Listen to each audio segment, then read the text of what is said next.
24 ans. Je viens de m'installer au mois de février 2017. Dans le bâtiment, là, il y a 400 veaux. C'était un ancien poulailler qu'on a réaménagé. On a vu plusieurs intégrateurs et puis c'est West Élevage qui nous a plus intéressés. Et il nous a accompagnés tout au long du réaménagement du bâtiment. Bonjour, Philippe Morel, directeur filière veau chez West Élevage. Donc nos métiers c'est du lait et c'est pour ça que le veau est une logique même de notre sens et nos racines. L'élevage de veau c'est assez anecdotique et on n'y pense pas tout le temps, sachant qu'aujourd'hui par rapport à d'autres productions animales, pas pour les mettre en concurrence, mais il y a une vraie contractualisation où les éleveurs quand ils investissent, ils sont sûrs d'avoir un revenu sur plusieurs années et c'est sûr d'avoir un contrat avec des gens sérieux et de la pérennité, quoi. Donc c'est ce qu'on recherche.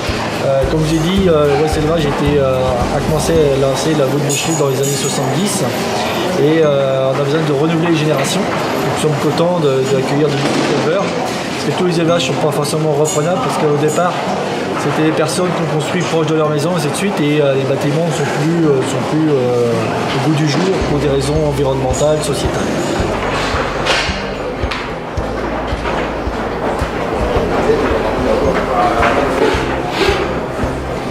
Pierre-Yves Legal, chargé des opérations techniques. Et donc on a fait le choix de rentrer les veaux dans des cases à 8 et 10 veaux, avec un fonctionnement auge avant et auge arrière, c'est-à-dire un couloir pour le système d'alimentation lactée et un couloir pour le système d'alimentation fibreux. L'alimentation lactée est distribuée et préparée de façon automatique et distribuée par un pistolet Wi-Fi et par l'éleveuse, matin et soir. Et l'alimentation fibreux l'aliment fibreux est distribué par un chariot automoteur du coup, qui est sur peson et qui distribue pour les 8 veaux. Le bâtiment est un poulailler du coup qu'on a réaménagé.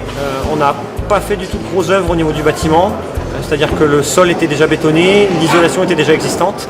Ce qu'on a fait dans le bâtiment, c'est qu'on a surélevé le sol de 30 cm. Il y a 30 cm de vide en dessous les veaux, ce qui nous a permis de passer un racleur. Du coup, le racleur tire le lisier sur l'ensemble du bâtiment pour amener le lisier dans une fosse qu'on a construite au bout du bâtiment. On a fait le choix dans le bâtiment du coup de mettre la cuisine au milieu pour un aspect fonctionnalité et travail de l'éleveur, qu'elle n'ait pas les 100 mètres du bâtiment à traverser pour aller d'un bout à l'autre. Et on a profité de mettre cette cuisine au milieu du bâtiment et aussi d'y accoler 2 couloirs de ventilation. Donc on a le bâtiment qui est coupé en 2 salles avec une entrée d'air de chaque côté de chaque salle, qui nous permet d'utiliser la ventilation par chaque pignon, plus par le milieu, et des salles ventilées sur environ du coup 45 mètres, ce qui nous semble optimum pour un confort des animaux. Des veaux principalement Primolstein mâle qui rentrent à environ 50 kg en élevage et qui consomment aux alentours de 310 kg de poudre de lait et aux environs de 130-140 kg d'aliments fibreux, pour une durée d'élevage de 160-165 jours, pour des poids de carcasse aux alentours de 138 kg. Les moyennes d'élevage et un confort d'élevage et un confort des veaux que l'on considère optimum dans ce cadre.